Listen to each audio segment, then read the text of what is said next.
بسم اللہ الرحمن الرحیم۔ میرے دوستو، آج ہم پڑھیں گے فعل، فاعل، مفعول، فعل معروف، فعل مجہول، فعل لازم اور فعل متعدی کے بارے میں، چونکہ اکثر امتحانات میں ان سب کے بارے میں سوال آتا ہے اور یہ اردو کی شروعاتی چیز ہے۔ اس وجہ سے جو اردو سے تعلقات رکھتے ہیں یا جو اردو کی تیاری کرتے ہیں ان سب کے لیے ان سب کا جاننا بہت ہی ضروری ہے۔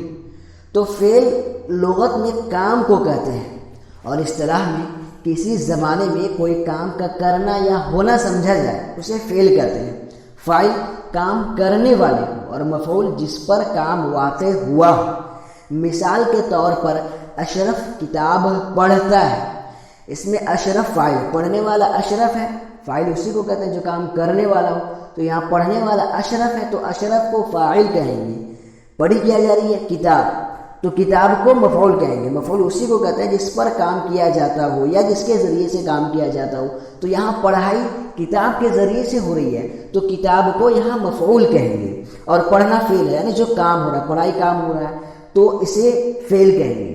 تو یہ تھی فعل، فاعل اور مفعول کی مختصر سی تعریف اور جامع تعریف۔ اب ہم پڑھیں گے فعل معروف اور فعل مجہول کسے کہتے ہیں۔ تو فعل معروف وہ فعل ہے جس کے فاعل ہمیں معلوم ہو، یعنی جس کا فاعل سمجھ میں آ جاتا ہو اسے فعل معروف کہیں گے۔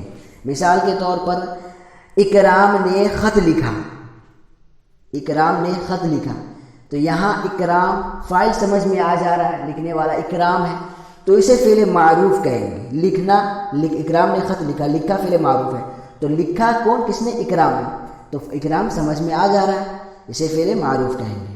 فعل مجہول وہ فعل ہے جس کا فاعل معلوم نہ ہو، یعنی جس کا کام کرنے والا معلوم نہ ہو، اسے فعل مجہول کہیں گے۔ جیسے خط لکھا گیا، لکھنے والا کون ہے، سمجھ میں نہیں آ رہا کون لکھا، کس نے لکھا، تو جس کا فاعل معلوم نہ ہو اسے فعل مجہول کہیں گے، اور جس کا فاعل معلوم ہو اسے فعل معروف کہیں گے۔ اب ہم پڑھیں گے فعل لازم اور فعل متعدی کے بارے میں۔ تو فعل لازم اس فعل کو کہتے ہیں جو صرف فاعل کے ساتھ مل کر جملہ مکمل کر دے، یعنی جو فاعل پر پورا ہو جائے اسے فعل لازم کہتے ہیں۔ جیسے سلمان بیٹھا، عرفان پڑھا، طارق جاگا، تو ان سب میں فاعل کی ضرورت پیش نہیں آ رہی ہے یا فاعل موجود نہیں ہے تو اسے فعل لازم کہیں گے۔ اور فعل متعدی اس فعل کو کہتے ہیں جس کو پورا کرنے کے لیے فاعل کے علاوہ مفعول کی بھی ضرورت ہو۔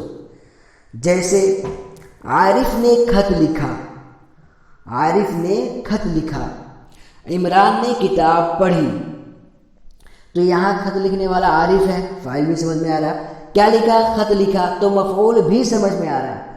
تو فعل متعدی اسی کو کہتے ہیں کہ جو فاعل اور مفعول دونوں سے مل کر بنی، تو یہاں فاعل اور مفعول دونوں ہیں تو اسے فعل متعدی کہیں گے۔ تو یہ تھی مختصر سی تعارف فعل، فاعل، مفعول، فعل معروف، فعل مجہول، فعل لازم، فعل متعدی کی۔